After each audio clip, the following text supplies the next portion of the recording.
बिस्मिल्लाहिर्रहमानिर्रहीम। अस्सलामुअलैकुम। कैसे हैं आप? मैं हूं जुगन काजिम और आप देख रहे हैं रमज़ान एट होम। आज मैंने बात करनी है अपने माँ बाप से प्यार करने की। व्यूअर्स, माँ बाप दुनिया के हमारी ज़िंदगी में, किसी भी बच्चे की ज़िंदगी में अहम तरीन लोग होते हैं। वो पहले चेहरे जो हम देखते हैं पैदा होते ही, वो या माँ का चेहरा होता है या बाप का चेहरा होता है। ये वो लोग हैं जो पाल पोस के, एफर्ट करके, मेहनत करके हमें हमारे पैरों पे खड़े होने की हिम्मत भी देते हैं, सपोर्ट भी देते हैं। और जो माँ बाप तालीम, तरबियत, इन सब चीज़ों पे फोकस करके अपने बच्चों को आगे लेके बढ़ते हैं, उनको तो हम सलाम पेश करते ही हैं। लेकिन अगर माँ बाप वो सारी चीज़ें ना कर पाएँ जो बच्चे की ख्वाहिश है, तो तब भी माँ बाप को उफ तक नहीं कहनी। आज हमारे साथ प्रोग्राम में एक ऐसी पर्सनालिटी हैं जिन्होंने अपनी माँ की से प्यार नहीं किया, मोहब्बत नहीं की, बाकायदा अपनी माँ से इश्क किया और अपनी माँ की बाकायदा खिदमत की और उनके साथ चट्टान की तरह खड़े रहे ऑल थ्रू लाइफ। ये दो प्यारे भाई कॉन्स्टेंटली, इनको सिर्फ एक चीज़ की टेंशन होती थी कि हमारी अम्मी जो हैं वो ठीक हों, खुश हों और सबसे बड़ी बात, इनसे मुतमईन हों। एक भाई तो कराची में होते हैं, बिज़ी होते हैं, लेकिन जो मेरे लाडले भाई हैं, जिनके साथ मेरा एक बहुत ही प्यारा ताल्लुक़ है, काम की कैपेसिटी में भी और अदरवाइज एज वेल। अगर कहूँ कि ये बाकायदा हमारी फैमिली है तो ये बात गलत नहीं होगी। एक निहायत प्यारे इंसान जिनको अल्लाह ताला ने बहुत सक्सेस से भी नवाजा, एक बेहतरीन singer, music producer and to be very honest an actor also, even though मानते नहीं हैं। मैं बात कर रही हूँ आपके, मेरे, हम सब के फेवरेट अली शेर की। अस्सलाम वालेकुम। वालेकुम अस्सलाम जुगन, कैसी हैं आप? मैं बिल्कुल ठीक हूँ अली भाई, आप सेट हैं? मैं काफ़ी सेट कर दिया आपने बड़ा इतना कमाल इंट्रो दिया कि मतलब बहुत आला। देखिए, बात यह है कि जैसे जो भी गेस्ट हमारे पास आते हैं ना, उनकी मुनासबत से हम कोशिश करते हैं कि अपना टॉपिक भी रखें गुफ्तगू का, शुरुआत का। एंड अभी मैं टॉपिक की तरफ तो आऊँगी जिससे हमने बात शुरू की, लेकिन एक और भी हमारे प्यारे से भाई टू माई लेफ्ट बैठे हैं, तो उनका वैसे तो इंट्रोडक्शन के मोहताज नहीं, हमारे शो का हिस्सा हैं और बहुत ही अहम हिस्सा हैं। मेरे प्यारे भाई मोहम्मद नुमान अरशद गौरी हमारे साथ हैं, जो ऑफिशियल नात ख्वां हैं नेशनल असेंबली पाकिस्तान के। और अस्सलाम वालेकुम। वालेकुम अस्सलाम वरहमतुल्लाहि वबरकातुहू। बहुत शुक्रिया, बहुत मोहब्बत। और क्या मज़े की बात है कि एक भाई जिनके साथ बहुत पुराना ताल्लुक़ है और एक प्यारे भाई जिनके साथ नया ताल्लुक़ बना है, लेकिन बहुत ही प्यार वाला, खलूस वाला और रिगार्ड वाला, जो हमारी एक रिलेशनशिप डेवलप हो गया। बिल्कुल बिल्कुल ऐसा। और कोई 10 चीज़ों की लिस्ट भी दे दी कि ये काम हमने करने हैं रमज़ान के बाद इंशाल्लाह। सो सबसे पहले तो जिस टॉपिक से हमने बात शुरू की, विच इज़ माँ बाप की रिस्पेक्ट। आपकी अम्मी ने एज अ सिंगल पेरेंट आप दोनों अपने बेटों को रेज़ किया, आप और आदिल शेर। सबसे पहले तो मैं इस डायनामिक के बारे में बात करना चाहूँगी। और व्यूअर्स, अब अम्मी इस दुनिया में नहीं रही, लेकिन हर लम्हे यही दुआ होती है कि अल्लाह ताला करवट करवट उनको जन्नतुल फिरदौस में आला मकाम अता फरमाए। आमीन आमीन। और जन्नतुल फिरदौस में आला तरीन मकाम दे। आमीन। सो भैया, आपकी रिलेशनशिप आपकी अम्मी के साथ, ये बहुत ही एक इम्पॉर्टेंट एस्पेक्ट है आपकी पर्सनैलिटी का। आज आप जो हैं, मुझे तो यही लगता है कि उस डायनामिक और उस रिलेशनशिप की वजह से। एग्जैक्टली। उसमें मेरे अल्फाज कम पड़ जाएंगे, मतलब मैं शायद बयान ही नहीं कर सकता, स्पेशली जिस तरह रमज़ान की मुनासबत से जो कुछ भी मेरे अंदर, अगर थोड़ी सी 2-4 अच्छी चीज़ें हैं जो मतलब जो मुश्किल से मैंने यानी कि अपने अंदर एक डेढ़ हैं, वो उधर से ही आई हैं। बाकी की जो सब ख़राब आते हैं, ज़ाहिर है उन पे मुझे हमेशा डांट भी पिटी और मार भी पिटती थी बचपन में, लेकिन ये है कि उनकी दुआएं थीं और उनकी सपोर्ट सिस्टम उनका, और उन्होंने अपने बिहेवियर से सिखाया, अपने एक्शन से सिखाया। एग्जैक्टली। क्योंकि मेरा उनके साथ बहुत ही ज़्यादा प्यार का ताल्लुक़ था। एंड मैं भी उनको अम्मी बुलाती थी, exactly. अम्मी मॉम, कभी कुछ।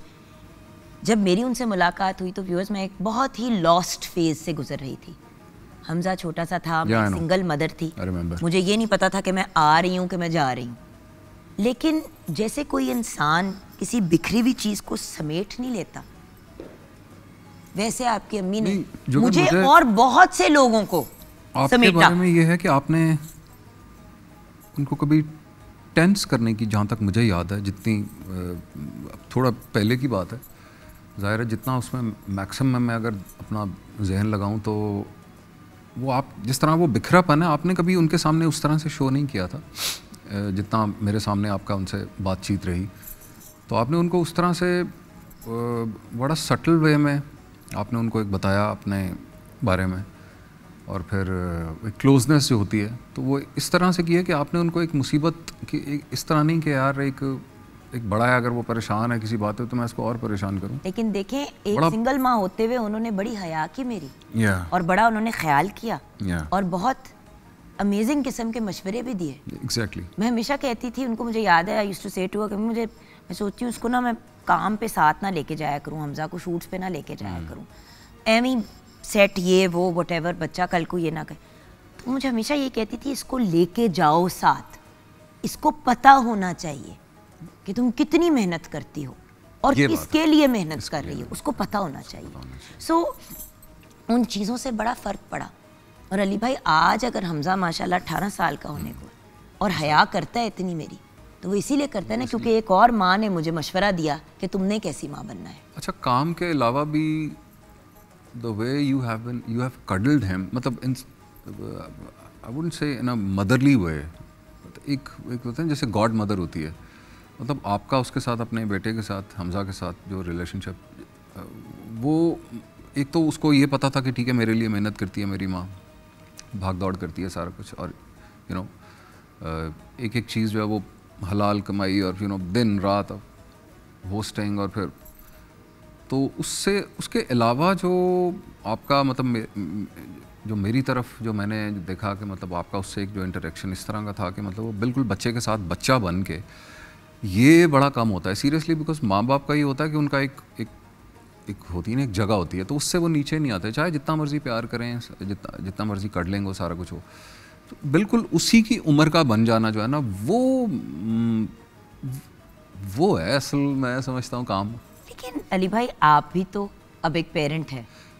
या और मुझे मतलब मैं उसके साथ अपने बच्चों के साथ ज़ाहिर है मैं कोशिश में करता हूँ, but not to that extent जो कि मैंने आपका देखा है जिस तरह उस तरह का। और वो बहुत एक दो लोग और हैं बस मेरी ज़िंदगी में जिनको मैं जानता हूँ, जिनको मैं मिला हूँ, कि जिन्होंने बच्चे के साथ बिल्कुल उसके लेवल पे आके, देखें जब बच्चा लेट से अगर रो रहा है या वो उस वक्त तंग है और आप भी, तो आप उसको कुछ इस तरह से आप उसको उसकी कडलिंग कह लें या उसके साथ इस तरह बच्चा बने, पड़ता है ना, इस तरह से घेरें उसको कि वो चुप हो जाए और वो फिर एंगेज हो जाए उसमें। तो एंगेजिंग मदर जो होती है वो एक अलग क्वालिटी है। देखें माएँ सारी अच्छी होती हैं, लेकिन एंगेज करना बच्चे को एक और काफ़ी देर तक करते रहना, उसमें अपना वो लूज़ नहीं करना आपने, तो वो रेयर है काफ़ी वो चीज़। आप मुझे क्रेडिट देने की कोशिश कर रहे हैं और मैं चाह रही हूँ मैं वापस डाइवर्ट कर जाऊँ अपने भाई की तरफ। देखें क्योंकि आज आपका इंटरव्यू है, मेरा नहीं है। नहीं, मैं आपने जो उस तरह की बात की है ना, जैसे कि आपने अभी हमजा की बात की, तो वो सारा मैं पीछे चला गया ज़रा, वो मुझे सारा कुछ याद आया जितना भी, तो उसके हवाले से था कि मेरे पेरेंट्स ने, स्पेशली माय मदर, उनका जो मतलब हमारे साथ एक रिश्ता मतलब इन द सेंस कि एक दोस्त वाला तो था, लेकिन ऑब्वियसली जहाँ उनको स्ट्रिक्ट होना होता था वो फिर पूरी तरह स्ट्रिक्ट भी होती थी। और वो हमारे लिए बेहतर था, स्पेशली मेरे लिए, बिकॉज मैं ज़्यादा मुश्किल बच्चा था, मतलब अब मतलब बुढ़ा अब तो बुढ़े हो गए, नहीं मतलब मुश्किल in the sense for my mother, specially for my you know all my loved ones. So वो बस पता है प्रॉब्लम क्या है कि मैं तो कहता हूँ कि माँ बाप को ना, अपने बच्चों को ना, जो प्यार मोहब्बत है ना, वो एक हद तक करनी चाहिए, बिकॉज वो पता क्या, वो जब वो नहीं होते तो फिर यार सॉरी टू से लगता है सर से छत उठ गई है, छत उठ गई है, आदमी तबाह बर्बाद हो रहा है। मतलब उस चीज़ को ना आदमी ज़िंदगी में आगे चलता रहता है, अपनी रोज़मर्रा की जो चीज़ें हैं उनको डील करता रहता है, सारा कुछ अल्लाह का एक सिस्टम है, ज़ाहिर है उसने एक निज़ाम बनाया तो वो खुद ही आपको सब्र भी दे देता है और आप उस ट्रैक पे आ जाते हो। बट वो दिन में बार बार वो चीज़ जब भी आपको वो हिट करती है वो आपको तोड़ती है, कई दफ़ा ज़्यादा तोड़ती है, कई दफ़ा कम तोड़ती है, लेकिन तोड़ती ज़रूर है। तो वो फिर माँ बाप मतलब चीज़ इस तरह की अल्लाह मियाँ का एक ऐसा एक तोहफ़ा है कि वो फिर जब वो नहीं होते तो वो फिर बहुत तकलीफ दे है भाई। वो फिर पता क्या है, वो मतलब आप अपने वालिद का देखें, आप एक बहुत डिवोटेड सन थी और मैं कहूँगी हैं, क्योंकि देखें माँ बाप तो चले भी जाते हैं तो हमारे लिए तो होते ही हैं, राइट? हाँ, हमें नहीं लगता कि हम एक्चुअली उस जोन से बाहर नहीं कभी भी आ पाते, और फिर बाय द टाइम वो टाइम आ जाता है जब आप उनके पास जाने वाले हो जाते हैं। तो शायद ये भी एक शायद एक सर्कल ऑफ लाइफ है भैया, सर्कल ऑफ लाइफ है। प्लस हमारे इस खित्ते में, पाकिस्तान में स्पेशली, हम लोग ज़्यादा अपने पेरेंट्स के बगैर नहीं रह सकते। बाहर ज़रा डिफरेंट है डेफिनेटली। 16-17 साल की उम्र पे कहते हैं जाओ पुत्र निकलो, एग्जैक्टली, अब खुद ही करो और क्रिसमस पे और ईस्टर पे घर आ जाना। क्लोजनेस शायद, और वो क्या कह लेंगे, वो सोल में आपके चीज़ वो उस तरह से नहीं जाती जिस तरह से। तो हमें लाड प्यार करते हैं तो हमें बिगाड़ भी देते हैं, और फिर बाद में जब वो चले जाते हैं तो फिर हमें उस तरह से लाड प्यार करने वाला कोई नहीं होता। तो फिर इंसान वो चीज़ कोशिश करता है कि यार शायद मेरे बच्चे मेरे साथ, या बीवी बच्चे, देखें अच्छी बीवी, आपके बच्चे आपके ताबेदार हों, ये बहुत बड़ी नेमत है। तो फिर आप एटलीस्ट ये है कि वो आपका एक फोकस ना थोड़ा सा डाइवर्ट होता है, तो आप वो चीज़ अपने बच्चों में देखते हो और फिर उनसे एक्सपेक्ट करते हो और फिर आप उनकी तरह बन जाते हो। तो वो फिर शायद अल्लाह ताला ने एक आपको एक सब्र का भी ये शायद एक तरीका है। अपने बच्चों के साथ आपका और भाभी का क्या डायनामिक है? उनके साथ कोशिश तो यही है कि बडीज हैं, बडीज या दोस्ती, बट वो आपके अंदर तो स्ट्रिक्टनेस का एक कतरा नहीं है, तो आई डोंट नो हम आपको कितना पागल करते थे। मजाल है कि कभी अली भाई ऊंची आवाज में भी बात करते हैं हमसे। पता है एक घूरी पड़ते थे हम, वो भी इग्नोर कर जाते थे, जो सच्ची बात है। एक घूरी मारते थे मुझे और मैं और ओवर हो जाती थी, और बेचारे फिर कहते थे तेरा कुछ नहीं हो सकता। नहीं, वो पता क्या, मैं हूँ थोड़ा सा स्ट्रिक्ट, बल्कि पता नहीं ये मेरा, अगर आप बेटे से पूछें तो उसकी ज़बानी अगर आप सुने तो वो आपको ज़्यादा बेहतर बताएगा। लेकिन उसमें ये है कि वो मुझे ऐसे लगता है कि मैं जो कभी उसके साथ दोस्त बन के या कभी मैं उसकी बेहतरी ही चाह रहा होता हूँ, कि बिकॉज आजकल के बच्चे जो हैं, बात वही है कि उनके डायनामिक्स हमारे टाइम से फ़र्क हो गए हैं बहुत ज़्यादा। आप ख़ुद बता सकती हैं, ज़रा आपके माशाल्लाह छोटे हैं और वो मतलब उस एज ग्रुप में है भी हैं। तो पांच है माशाल्लाह, दो मेरे स्टेप की माशाल्लाह, then Hamza, then Hasan and Noor. तो मेरा तो एज रेंज 26 से लेके 3 तक जा रही है। वो डिपेंडेंट हैं मतलब आप पे, और फिर आप ज़रा आप they all look up to you in so many ways. तो मेरे 2 बच्चे हैं, my son is 11 and my daughter is 3.5. I mean you have met her. मीठी। तो अब उसके साथ मैं ज़रा थोड़ा सा मेरा झुकाव उसकी तरफ थोड़ा सा ज़्यादा है, बिकॉज वो बहुत छोटी है। अगर ज़ाहिर है विद टाइम जब वो बड़ी होगी तो बाप की होती हैं, या और वो नज़र आता है मुझे, वो डेली बेसिस पे। You grew up without a sister also, उस तरह से नहीं थी। exactly, तो so the point is वो वाला खाना में I was the closest mad person in your life as a sister, and then besides that, और आप मुझे बताएं कभी आपने आवाज़ लगाई हो और मैं ना हाजिर हुई हूँ? या एग्जैक्टली, वो आई थिंक वो वाला फैक्टर जो है वो एक शायद आपको भी आपकी फैमिली से ही मिला, ठीक है ना, कि आपके पेरेंट्स से, सबसे पहले पेरेंट्स से, फिर definitely your siblings as well, और फिर जो आपके जो करीब तरीन दोस्त रहे होंगे, जो स्कूल से आपकी सहेलियाँ, और फिर आगे कॉलेज में और आगे। तो आदमी का माइंडसेट कुछ इस तरह का बन जाता है। आदमी जितना भी, जिस तरह आपने बात की ना कि मैडनेस और सारा कुछ जो है ना वो कैलकुलेटिव ही होता है। आप एक वो लाइन जो होती है अपने बच्चों से या फिर जितने भी आपके रिलेशनशिप्स हैं उनमें आप वो क्रॉस नहीं करते, बिकॉज आपने उसको तोड़ना नहीं होता, उसको हमेशा के लिए आपने अपने से नफरत नहीं करानी होती अगले बंदे को। स्पेशली बच्चे जो हैं वो प्यार भी बड़ी उसकी आदत भी उनको पड़ती है, वो नफरत भी बड़ी जल्दी शुरू कर देते हैं, और फिर वो गॉड नोज कब तक चलेगी। तो अली भाई अभी हम ब्रेक की तरफ बढ़ेंगे मास्टर नुमान भाई से कलाम सुनते हुए, जी, और आप हमें बताएंगे भी कि किसका कलाम और क्या पेश करने जा रहे हैं, हमेशा की तरह हस्बे मामूल। और ब्रेक के बाद वापस आएंगे, गुफ्तगू का सिलसिला तो जारी रहेगा, लेकिन मेरे प्यारे भाई जो एक बेहतरीन सिंगर हैं, हमेशा अपना हिस्सा पॉजिटिव कामों में डालते हैं, तो इन्होंने हमदे बारी ताला भी लिखी है, कंपोज की है, तो वो भी हम सुनेंगे। लेकिन अभी अपने प्यारे नुमान भाई से कलाम सुनते हुए ब्रेक में जाएंगे। हज़रत हफीज़ ताइब रहमतुल्लाह अलैह का कलाम है बड़ा खूबसूरत, वो पेश करने की सादत हासिल करता हूँ। माशाअल्लाह, क्या बात है। शौको नयाज़ो इज़के सांचे में ढल के आ, शौको नयाज़ो इज़के सांचे में ढल के आ,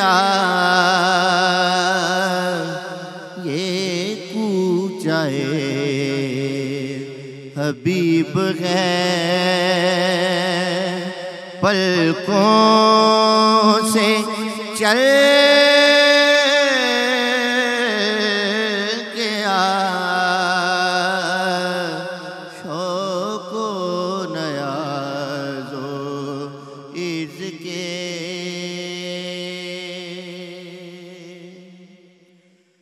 माहे अरब के आगे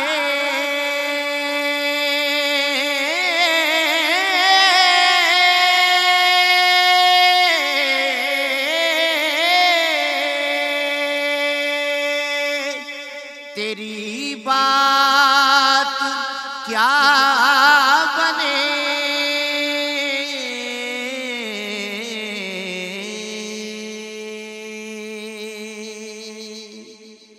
माहे अरब के आगे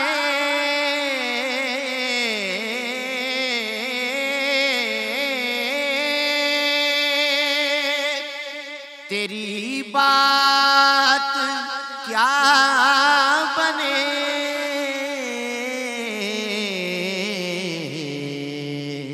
ऐ माहताब रूपना हर शब बदल के आ, ऐ माहताब रूपना शौको नयाज़ो इज़के सांचे में ढल के आ, ये पूछे हबीब है पलकों से चल के आ।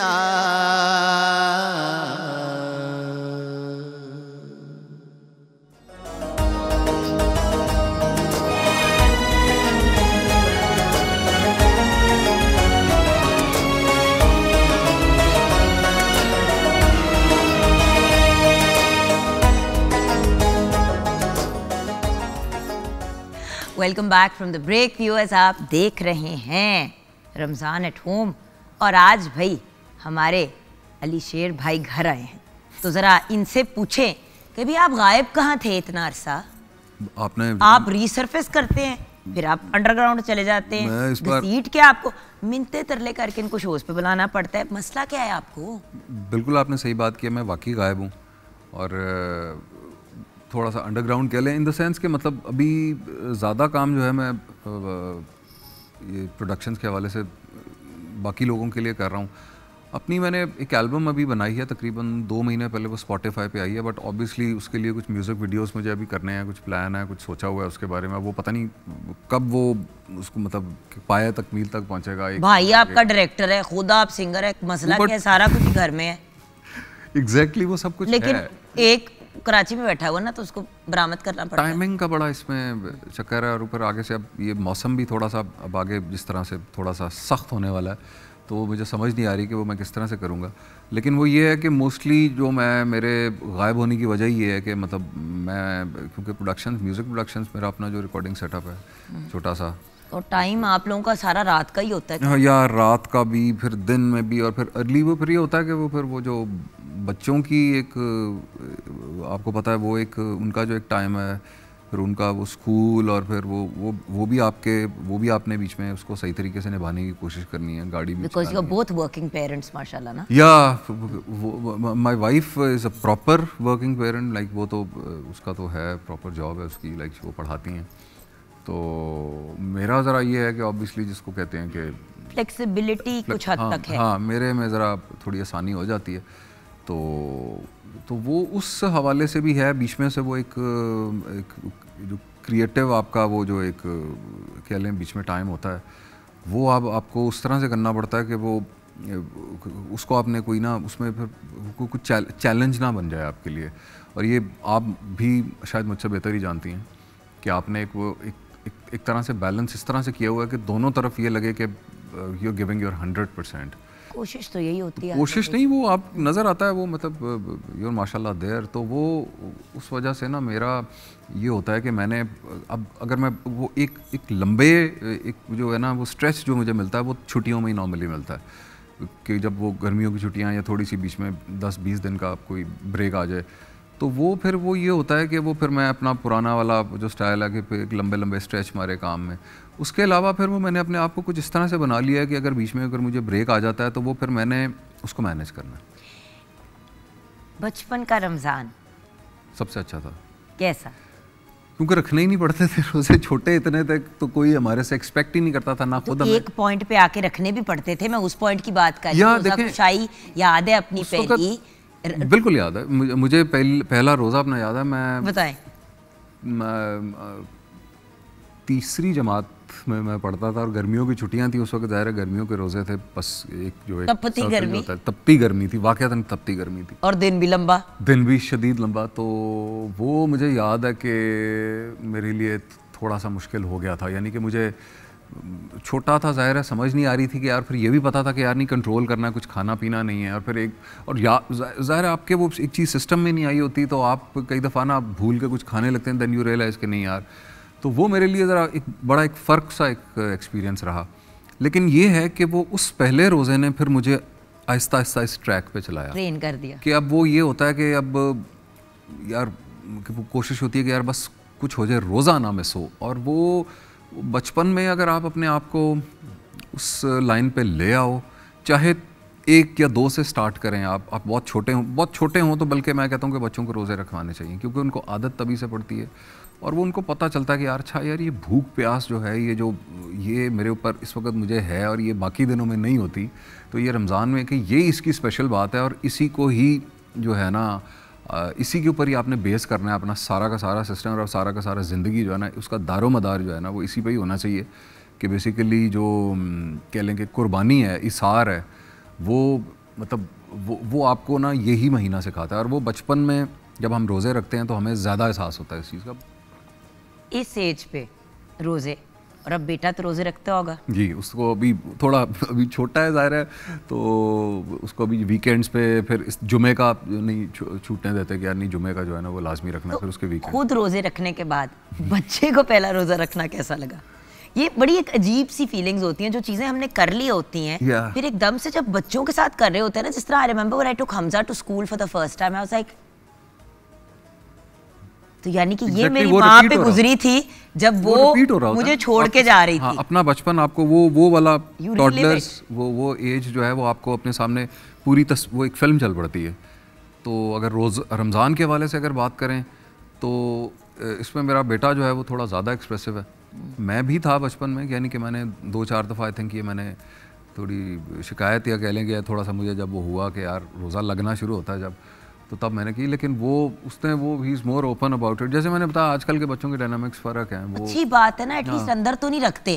हम लोग तो अंदर ही कुड़ के घुस जाते थे, बोलने निकालने बाहर मलबा। देखिए वही वाली बात है, ये नेगेटिव फीलिंग्स कूड़े की तरह होती हैं। एग्जैक्टली अंदर पड़ा होगा तो हमें बढ़ता जाता है, फिर वो ओवरऑल आपकी अजीब सी एक फजूल सी पर्सनालिटी बनती जाती है।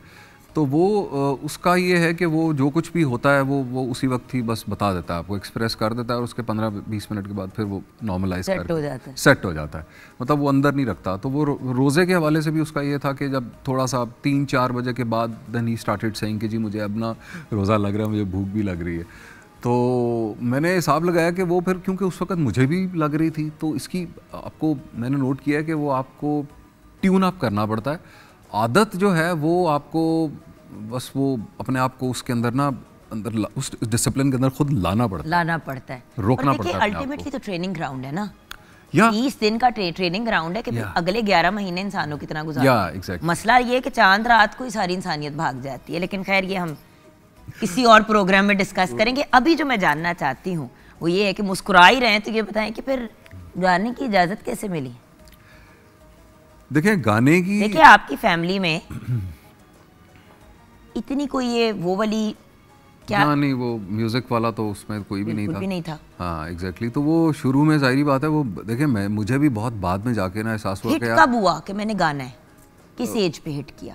वो आई वॉज ओल्ड एक्चुअली। मैं उस तरह से नहीं था कि जी बचपन 7-8 साल की उम्र से ही मैं इसको फॉर्मली मैंने करना शुरू किया। थोड़ा मैं बड़ा हो चुका था, मे बी मैं आई थिंक 3rd ईयर में था या 4th ईयर, हाँ 4th ईयर में ये कह लेंगे। जब मुझे थोड़ा ज़्यादा आदमी मैच्योरिटी उस एज पे होता है तो फिर होता, क्योंकि मुझे ये था कि मैं म्यूज़िक जो है इससे मैं इसको मैं बहुत देर करता चला जाता था और ना नींद की परवाह, ना खाने पीने की परवाह, ना दोस्तों की और फिर ना घर वालों की। तो उसी एक वो कहता है ना कि एक जुनून सा होता है आदमी को।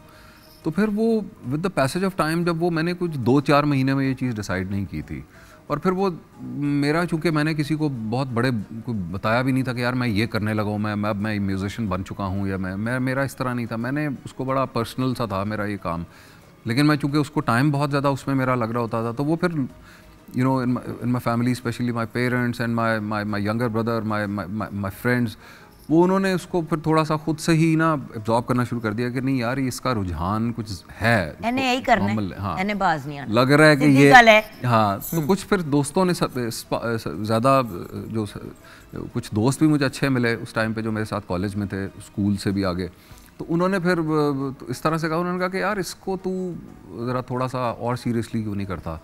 तो मैंने कहा कि यार वो उसका नहीं पता, मुझे आगे पता नहीं करियर वो उसना कैसे बनेगा, मतलब रोजी रोटी कैसे इससे मैं कर सकता हूँ। तो वो फिर आगे से चुप कर जाते थे। म्यूजिक प्रोडक्शन एंड डायरेक्शन फिर कैसे शुरू हुई?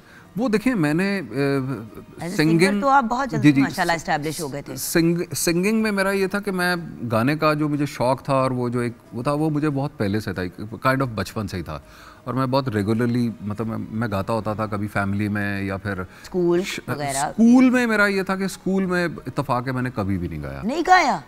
स्कूल में मतलब मुझे 1-2 दफ़ा मेरी टीचर्स रिस्पेक्टेड, उन्होंने मुझसे 1-2 दफ़ा थोड़ा सा फोर्सफुली भी कहा, तो बट मेरे में उतने शायद मैं थोड़ा शाय भी ज़्यादा था और मुझे नहीं लगा कि शायद मैं क्लास पूरी के सामने इतने स्टूडेंट्स के सामने 30-40 इतने बड़े कॉन्सर्ट्स में परफॉर्म और वो फिर बाद में ज़ाहिर है वो एक चीज़ जो थी, वो एक स्टेज फ्राइट जो था शायद वो था स्कूल के हवाले से। बाकी फैमिली में मैं थोड़ा सा ज़्यादा ओपन था, मुझे इतना ज़्यादा कोई झिझक नहीं थी। तो मैं गाने का जो था तो वो फिर साथ में ना मुझे कीबोर्ड प्लेइंग का एक थोड़ा सा एक शौक़ पैदा हुआ और उससे ही फिर आई स्टार्टेड मेकिंग म्यूज़िक, जो कि सीक्वेंसिंग एंड म्यूज़िक प्रोडक्शन उस थोड़ा अर्ली स्टेज थी वो।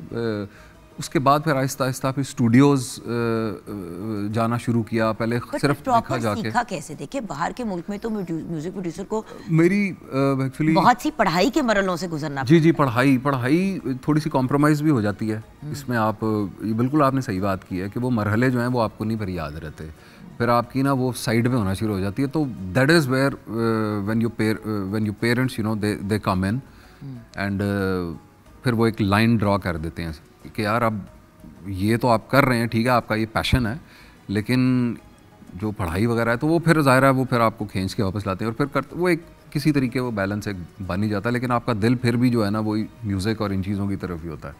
खेल कूद तो मेरा उतना ज़्यादा ज़ाहिर है एक हद तक ही था, इसमें म्यूज़िक की तरफ ही मेरा था।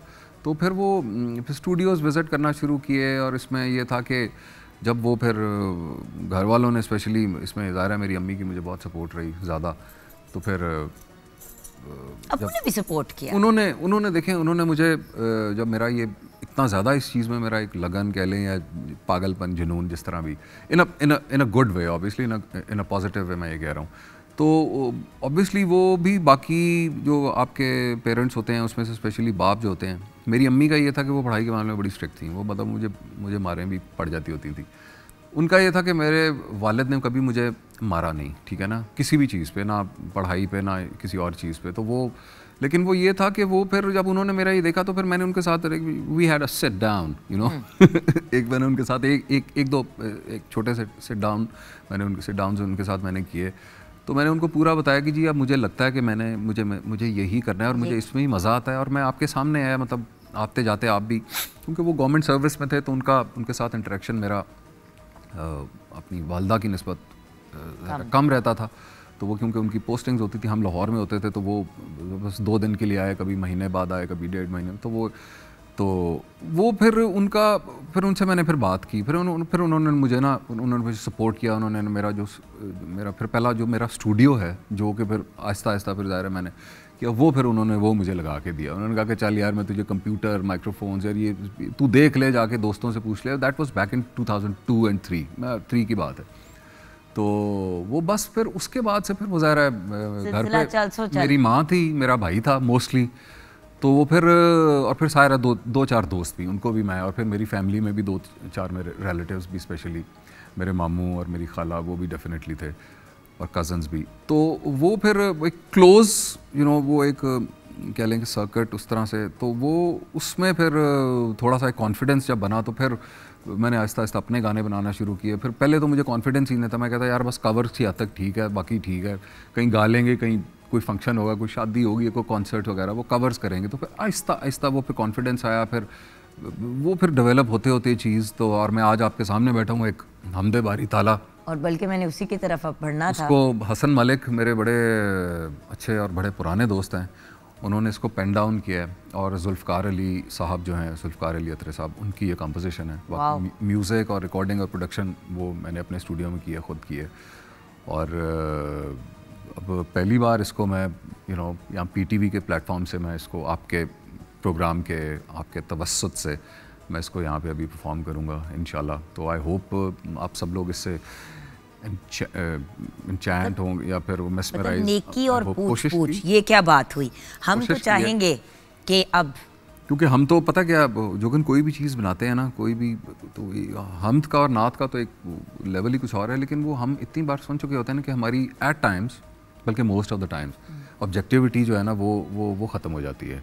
तो फिर अब हम दूसरों से शेयर कर, जैसे मैंने आपसे ना रैंडम ही शेयर कर दिया था, मुझे नहीं पता था कि मैं आके उसके 2 दिन बाद या 4 दिन बाद मैं यहाँ पे मैं फॉर्म करूँगा। मुझे इतनी प्यारी और इतनी मीठी हम बस फिर मुझे लगा कि यार मुझे अच्छी लग रही थी, तो इसका मतलब है किसी और को भी शेयर कर लूँ, इससे जुगन से कर लूँ। एंड अली भाई, इतने अरसे के बाद आपको मैंने आपकी आवाज़ को सुना, और टू बी वेरी ऑनेस्ट, शायद आपका कोई रेगुलर सॉन्ग होता व्हाटएवर, तो मेरा ये रिस्पॉन्स ना होता। लेकिन देखिए, जब एक इतना पॉजिटिव और इतना नेक काम कर रहे हैं, और बल्कि हम सुना ही ना दें व्यूअर्स को, नहीं बिल्कुल सुना, ताकि वो खुद ही डिसाइड कर। आपने देखें, मेरा आपसे जो मैंने सबसे पहले शेयर की, वो ये तो बाद में मुझे पता चला ना कि मैं आऊँगा। वो मेरा थोड़ा सा ये भी था कि यार एक तो आप काफ़ी आप ब्लंटली कह देती हैं, अच्छा है तब भी, नहीं अच्छा तो तब भी। तो मैंने कहा यार मुझे एक बड़ा पॉजिटिव और एक बड़ा कह लें कि सही मैंने एक दो दफा इनको कहा, जब इन्होंने गाने बनाए, मैं कहा ये क्या है भाई, ये क्या है। और वो ये काफी आप काफी उसको आप उस तरह से करके बता रही हैं, इस तरह नहीं आपने कहा था, आपने काफी उसका मेरा रोल दिया था आपकी। हाँ जी, आपकी तबीयत से भाई, बहन हूँ, मुझे नहीं लग रही कोई वो सही तरीका, मैं क्यों बोलूं, वो बिल्कुल सही, और वो नहीं गाना, क्योंकि मैंने फिर उसको नहीं छेड़ा ना, उसको दोबारा फिर मैंने खत्म कर दिया, वो क्या कहते हैं, शेल्फ कर दिया, शेल्फ कर दी। और ये माशाल्लाह देखिए, हमारे रब की तारीफ, हमारी ज़बानें बहुत छोटी हैं, एग्जैक्टली, नहीं बड़ी हस्ती की बात। अब उसमें अगर कोई कमी बेशी रह जाए ना, तो वो आपको एक इंसान जो कि ब्लंटली आपको फीडबैक दे सकता है, उससे बेहतर मैं नहीं समझता किसी आपको शेयर करना चाहिए किसी से। तो अली भाई, thank you for joining us today, और थैंक यू सो मच। सबसे बेहतरीन जज हमारे व्यूअर्स हैं, तो आइए अब उनको अल्लाह पेश खैर करते करे। हैं हमदे बारी। या sure bye. Ali Sher and thank you so much. उसका नाम है अल्हम्दुलिल्लाह। या जी अली भाई।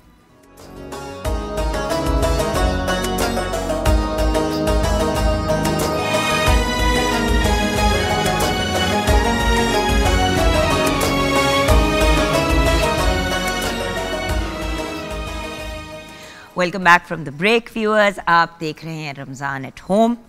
बहुत ही खूबसूरत और प्यारी हमदे बारी ताला पेश की अल्हम्दुलिल्लाह हमारे प्यारे भाई अली शेर ने, जिनसे बड़ी देर बाद मुलाकात हुई और मिलके बहुत ही अच्छा लगा। वो जो कहते हैं ना, दिल को ठंड पै गई। और एक और प्यारे भाई ने हमें ब्रेक के बाद ज्वाइन किया है, अलहाज हबीबुल्लाह भट्टी। अस्सलामु अलैकुम। वालेकुम अस्सलाम। हबीब भाई के साथ तो इतना पुराना और ख़ूबसूरत ताल्लुक़ है व्यूअर्स कि मुझे नहीं याद कि कोई भी रमज़ानुल मुबारक पिछले 18 साल में मैंने होस्ट किया हो जिसमें हबीब भाई की प्रेजेंस ना रही हो। और ये जो हमारी लाडली यंग लेडी ज़ैनब गोंदल हमारे साथ हैं, न्यूट्रिशनिस्ट, डाइटिशियन, फूड टेक्नोलॉजिस्ट। कैसी हैं आप मैडम? अस्सलाम वालेकुम। वालेकुम अस्सलाम। बिल्कुल ठीक ठाक। आज बढ़िया प्यारी वाइट एंड बेज में लग रही हैं। मैंने कहा ईद की तैयारी शुरू करूँ अब आहिस्ता आहिस्ता। थोड़ी जल्दी हो रही है आपको, लेकिन चलिए ठीक है। हाँ। आप जिस चीज़ में खुश हैं हम भी उसमें खुश हैं। लेकिन मुझे ये बताइए कि आज आप टॉपिक क्या लेके आए? आज हम टॉपिक डिस्कस करेंगे दाल, जिसकी डिफरेंट टाइप्स होती हैं और डिफरेंट तरह से हम उसको यूज़ करते हैं। सो दालों पे हम बात। बिल्कुल। अच्छा, क्योंकि दालों को अगर हम कहते हैं कि अच्छा, हमारा बड़ा एक मिसकंसेप्शन है और वो ये है कि हम समझते हैं कि दाल जो है वो सिर्फ प्रोटीन का सोर्स है। अच्छा नहीं, सबसे पहले तो मैं आपको ये बात आप अपने जहन में डालें कि किसी भी घर में, नॉर्मल घर में जब दाल पकती है ना, तो घर के मर्द और बच्चे, खवातीन बड़े शौक से दाल खाती है। बिल्कुल। मर्द और बच्चे घूम के कहते हैं ले दाल पकी है, जबकि दाल एक खजाना है ऑफ न्यूट्रिशन। बिल्कुल। बल्कि मैंने ना और हर दाल में कुछ मुख्तलिफ और कुछ डिफरेंट होता है। बल्कि टॉपिक मैंने ना एक वजह से रखा है ताकि आपको मैं याद कराऊं कि इस बार आपने मुझे कोई सूप दाल का कुछ नहीं पिलाया, तो मैं आपको याद दिला दूं कि भाई मुझे वो भी पिलाना था।